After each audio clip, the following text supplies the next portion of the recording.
Esta mañana, en conversación con Radio Duna, me tocó estar ahí justamente con el ministro Mario Marcel. Hizo un llamado, más bien hizo un anuncio que generó inmediatamente mucho revuelo y tiene que ver con que, dice textual, la ayuda a los deudores CAE va a ser a escala en nuestra realidad y planteó un horizonte, hay un compromiso de hacer una propuesta en septiembre. Inmediatamente se encendieron las alarmas en cuanto a de qué se trata, cuáles son los montos, a quién sí, cómo se va a hacer el pago si es que se hace, o el perdonazo, en fin, a quién se le vaya a hacer o el descuento, porque sabemos que es muchísima plata involucrada y no todo el mundo está de acuerdo en que esos sean los recursos que hay que gastar. Bueno, tomamos contacto con el exministro de Educación, Raúl Figueroa, director del Instituto de Políticas Públicas de la Universidad Andrés Bello. Raúl, buenas noches, gracias por acompañarnos esta noche. Buenas noches, Matías. Estaba sonando hace rato la posibilidad, esto y el ministro, cuando lo dice el ministro de Hacienda, las cosas toman otro carácter de inmediato, ¿no es así? Es un carácter más serio, más concreto. Y sobre todo que le puso una fecha. Hablemos de general, luego lo más particular. ¿Qué le parece a usted que esto siga siendo una materia a debatirse, a conversarse? A ver, creo que es importante que se den a conocer detalles de la propuesta, porque lo que tenemos ahora es una fecha, una declaración del ministro de Hacienda, lo que yo creo que a esto le da un poco más de seriedad, pero la verdad es que es muy difícil entrar en el debate cuando se anuncia un proyecto que apunta a cumplir, al menos en parte, por lo que se dice, la promesa que hizo el presidente Boric durante su campaña de la condonación del CAE, pero sin conocer los detalles, porque es una propuesta muy compleja que implica cuantiosísimos recursos. La condonación total significa el orden de 11.000 millones de dólares. Estamos hablando de una década completa, por ejemplo, del programa de alimentación escolar. O sea, es muchísima plata. Y no hay claridad si va a ser así, si va a ser a un segmento de la población, si es a un segmento a quienes, a los que no han podido pagar, a los que sí han pagado. Creo que es una política en términos generales más bien regresiva, que implica muchísimos recursos que se podrían destinar a otras urgencias. Y además se anuncia un reemplazo del CAE por otro sistema. Y en eso también se necesitan detalles para poder identificar si esa política es correcta o no, porque lo que ha trascendido es una cuestión más bien compleja que implicaría fijación de aranceles para las instituciones de educación superior, lo que tiene efectos complejos en su desarrollo, afecta la calidad, afecta la diversidad de los proyectos. Entonces, creo que es importante que si se hacen estos anuncios, se hagan también bajadas, porque al no tener las bajadas se genera mucha confusión, expectativas por un lado y preocupación por otro. ¿Y cómo se explica que en esta época, mayo, mediados de mayo, se voce esta idea sin las bajadas particulares? ¿Cómo lo lee? Yo creo que es un error. Da la sensación que se hace para bajar ciertas tensiones, porque recordemos que hay grupos de interés que están esperando respuestas. Acá hubo una promesa durante la campaña del presidente Boric, esa promesa no se ha cumplido. Yo creo que es correcto que se trate de bajar la idea de una condonación universal, pero claramente hay presiones. Entonces, yo creo que este tipo de anuncios apuntan a bajar presiones, pero tampoco, si bien pueden dejar tranquilos a algunos que están presionando por esa reforma, genera mucho más inquietud, porque la duda es altísima, ¿cierto? Sí, ¿cuánto va a costar? ¿A quién va a beneficiar? ¿Qué va a significar? Sí, Raúl, pero tampoco el tema estaba tan caliente, tampoco es que venga a ponerle un paño frío a una situación que está incontrolable. Por lo tanto, uno podría preguntarse, no sé, buscando asociaciones libres, se está hablando de un precio histórico del cobre, va a llegar recursos extra. Esa es una oportunidad. Hay elecciones a fin de año, esa es una oportunidad, porque, insisto, no he visto marchas al respecto, no he visto una presión particular. Es un tema que está instalado hace tiempo, sí, es una promesa, sí.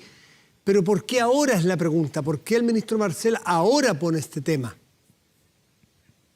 Yo creo que es porque se acerca la cuenta pública. Recordemos que el 1 de junio el presidente tiene que hacer su cuenta pública, sí, y creo que ahí sí se va a generar una expectativa respecto de este asunto. Entonces, a lo mejor es una forma de ir subiendo el tema y también bajando expectativas, porque lo que todos entendimos hoy día es que la condonación universal, eso no va a ocurrir. No va. Yo creo que es una buena noticia que se transparente que no va a haber condonación universal, Pero eso obviamente va a generar tensión si acaso se declara de esa forma por el presidente en su cuenta. Entonces, creo que desde el punto de vista político, eso es probablemente el escenario, ir preparando el escenario para una cuenta pública que no va a dejar contento a quienes exigen esa condonación universal. Pero al mismo tiempo, al poner el tema sobre la mesa, se abre un debate donde lo que los expertos y los que les interesan las políticas públicas quieren más información. Porque creo que es complicado tenerlo en el nivel como lo tenemos hoy día, donde se genera una expectativa, pero no se contiene esa expectativa desde el punto de vista de la seriedad de cómo se tienen que diseñar las políticas. Sí. A ver, hay algunas cosas que yo había estado escuchando y conversando, pero todavía no estaba a nivel público, o sea, en el reporteo que uno va teniendo. Y hace muy pocos días justamente me habían señalado que este tema podía salir, se adelantó, para serle bien franco, lo que yo pensaba, lo que me habían señalado. Y una de las alternativas que se esbozan, no sé qué le parece como técnico, es que, por ejemplo, hay un grupo de estudiantes que en algún momento cursó un año, por ejemplo, y que tienen una deuda con esta deuda con el aval del Estado, que sigue dando vueltas, que nunca terminaron sus carreras, nunca pudieron terminar sus carreras, no tienen los ingresos para hacer frente a esa deuda. No sé qué porcentaje todavía representa del universo, pero ¿usted ha escuchado alguna propuesta? ¿Ha escuchado esbozos de propuestas por dónde podrían ir? Yo he escuchado propuestas que van, por un lado, en la idea de que la condonación no va a ser universal y que va a ser más bien a un grupo, con seguridad al grupo de deudores que son hoy día más vulnerables y que no están en condiciones de cubrir sus cuotas. Eso por un lado. Y por otro lado, también han trascendido fórmulas de por qué se va a reemplazar, por qué mecanismo se va a reemplazar el CAE, que pasan por eliminar a la banca e incorporar un sistema de crédito donde se fijen los aranceles para las instituciones de educación superior y se le cobre un impuesto a quienes estudiaron con este nuevo crédito.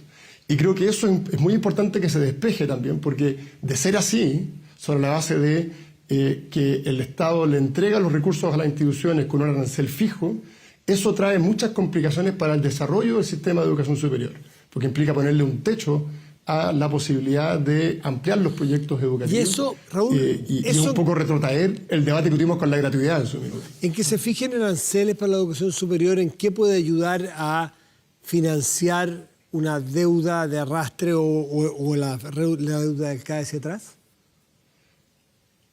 Esto que se propone, y que insisto son trascendidos, apunta más bien a el reemplazo para adelante. O sea, acá hay que ver cómo se condona, cómo se repactan las deudas que ya existen y, por otro lado, cuál es el nuevo sistema, porque lo que no puede ocurrir es que se haga una condonación, se elimine el CAE y no se reemplace ese sistema por otro. Porque eso significaría que miles de alumnos que hoy día estudian gracias al crédito no podrían seguir estudiando, ¿cierto? Y por eso todas estas dudas son muy complejas, porque generan incertidumbre. Por un lado a los estudiantes, por otro lado a los deudores y por otro lado a las instituciones que necesitan claridad de cuáles van a ser las condiciones financieras de financiamiento de los aranceles, ¿cierto? ¿Ustedes lo estudiaron cuando estuvieron en el gobierno? ¿Estudiaron este tema? Sí, nosotros presentamos una propuesta.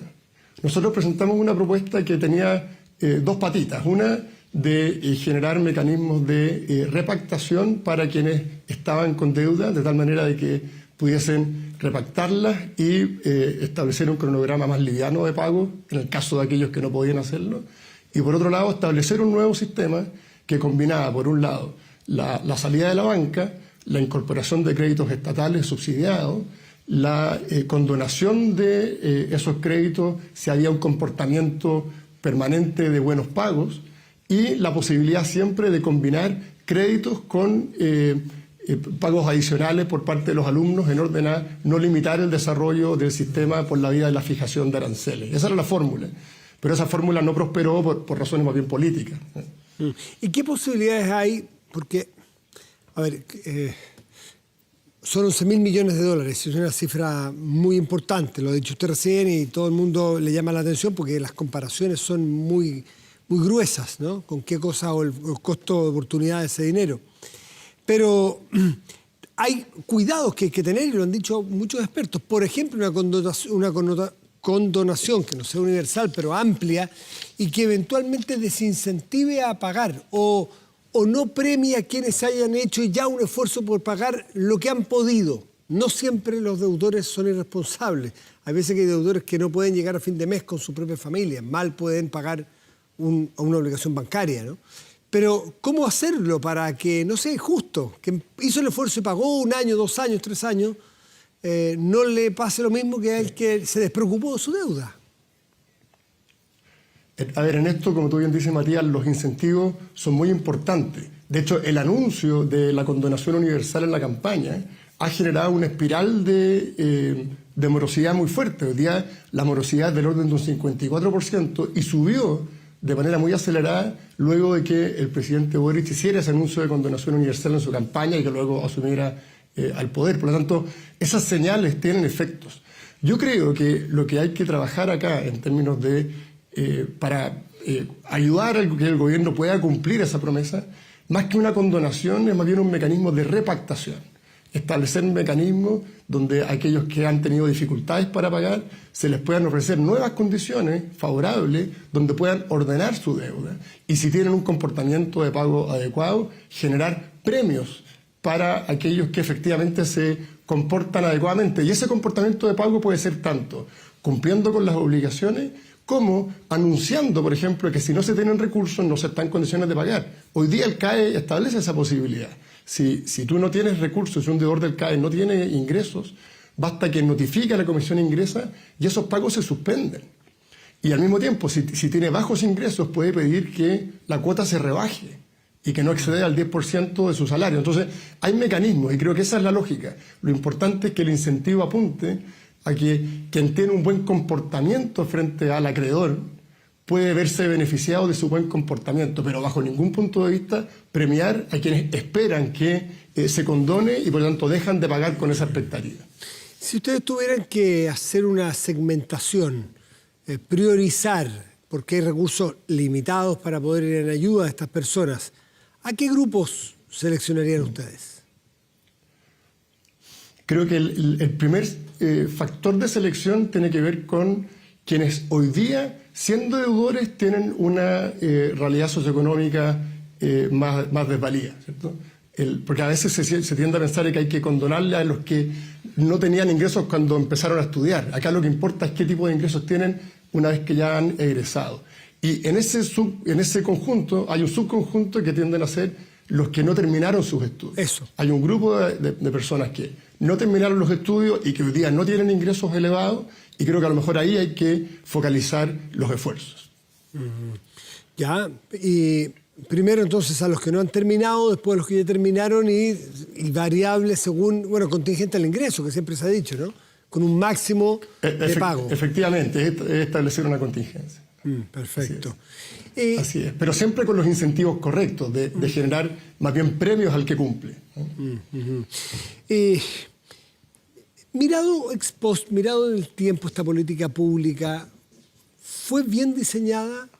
Poner a la banca, las condiciones que se dieron, ¿no se expuso de manera, no sé cómo calificarla, de una manera inadecuada, si se quiere, a los estudiantes a ese sistema, o no había otra?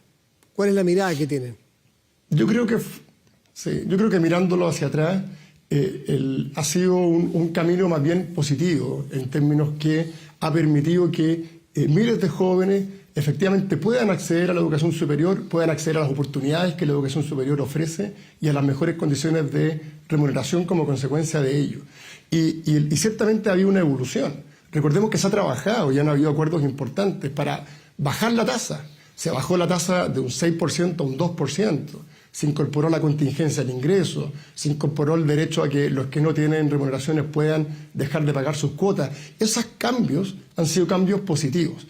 Y obviamente se puede seguir perfeccionando, pero lo importante es cómo perfeccionamos un sistema de crédito que combina bien la posibilidad de acceder a quienes no tienen recursos con un equilibrio fiscal que también es muy necesario, porque recordemos que el país, y educación en particular, tiene también otras urgencias. Por lo tanto, hay que saber bien gastar los recursos y destinarlos de la mejor manera. Una condonación, que es lo que estamos hoy día discutiendo, implica en la práctica dejar de destinar recursos en el mundo de la educación parvularia, en la reactivación y la recuperación de aprendizaje, que son hoy día prioridades. Y por tanto se puede combinar bien con un crédito contingente al ingreso, que es hoy día lo que tenemos, que se puede mejorar, y con el destinar recursos hacia donde están las principales prioridades. Entonces, bajo esa lógica, tener un sistema de crédito en Chile yo creo que ha sido algo positivo y tenemos que seguir trabajando para que ese sistema de crédito se perfeccione, combinando el desarrollo de las instituciones, el acceso de los estudiantes y la responsabilidad fiscal. ¿Y si es con banca o sin banca, hace alguna diferencia para ustedes? Yo creo que hoy día no es un tema tan relevante. En su momento se hizo a través de la banca porque era una manera de apalancar recursos que el fisco no tenía, ¿cierto? Y por lo tanto parecía razonable en ese momento. Hoy día, con la realidad que tenemos, donde la morosidad es alta y donde no existen incentivos en la práctica a cobrar esos créditos, puede ser razonable y así se han presentado varios proyectos de ley. A mí me tocó presentar uno en esas características, donde se reemplace la banca por el fisco y el fisco sea quien derechamente preste los recursos. Claro. Ahora, lo importante es que esos recursos que se prestan se recuperen. O sea, si no hay acciones de cobranza, en la práctica no tienes un buen sistema de crédito y eso es un tema que es importante que se discuta también. Y en eso hay una diferencia porque a lo mejor los incentivos de la banca son más altos a cobrar que los del fisco, que las deudas que tuviera el fisco. La experiencia comparada o la simulación que habrán hecho ustedes, ¿les daba diferencias en ese aspecto? Lo que ha pasado es que los mecanismos de cobranza también se han deteriorado. Por ejemplo, las deudas que tienen que ver con el CAE ya no aparecen en los boletines financieros. Los bancos tienen pocos incentivos a cobrar porque si no recuperan por la vía del cobro, el fisco le pueden cobrar la garantía al fisco. Entonces, en la práctica hoy día parece razonable. De hecho, en las licitaciones que se hacen todos los años son pocos los bancos que participan. Ya no es un tema atractivo ni siquiera para los bancos desde hace mucho tiempo. Entonces, desde ese punto de vista, yo creo que es razonable reemplazar a la banca por un crédito que lo preste directamente el fisco, en la medida que se haga un mecanismo de recuperación que sea efectivo. Y eso puede ser incluso en largo plazo, desde el punto de vista fiscal o financiero, más equilibrado. La regresividad de esta política es parte de lo que se discute. Hay quienes sostienen que gastarse, 11.000 millones, tampoco es una cifra que esté transversalmente aceptada, ¿no? Esta es entiendo un estudio horizontal, el de 11.000 millones de dólares, ¿no? ¿Usted dice el propio? No, es una cifra que todos los estudios independientes, incluso los que tienen el mismo fisco o el ministerio, coinciden. Lo que pasa es que de esa cifra total, aproximadamente la mitad, de orden de 5.000 millones, son créditos que están en manos del fisco. Y la otra mitad está en manos de la banca, porque el fisco ha ido comprando créditos o bien hace efectiva las garantías a los bancos y por lo tanto el fisco es el acreedor. Pero la condonación de esos créditos tiene un impacto financiero y tiene un impacto contable. Si el fisco declara que no va a cobrar esos créditos, eso tiene que reconocerse en el balance estructural del país y por lo tanto implica corregir ese balance y por lo tanto dejar de gastar en otras prioridades. Por lo tanto tiene un impacto financiero fuerte. Y de esos 11.000 millones, usted dice, al primer me lo comparó con toda la agenda de alimentos de los colegios públicos de Chile, ¿eso es? Por 10 años. El presupuesto de la FUNAEV, del programa de alimentación, claro. Ya. Y entonces, claro, sería al menos discutible si gastar esos recursos que van a estar, por ejemplo, destinados a educación, si es que son para los deudores CAE o para todos los deudores CAE, o si repartir una parte, y una parte a quienes, por ejemplo, que estuvieron un año y tienen una deuda, o un semestre y tienen una deuda más grande, pero también repartirlos, no sé, en salas cunas, también repartirlos en educación básica. ¿Esa discusión ustedes la tuvieron en cómo repartir mejor esos recursos? Creo que no se ha tenido en el país y está latente. O sea, cuando lo que se ofrece es una condonación universal, eso es claramente una política absolutamente regresiva, que significa destinar recursos a quienes se han beneficiado con una política pública y que además están en condiciones de retribuir.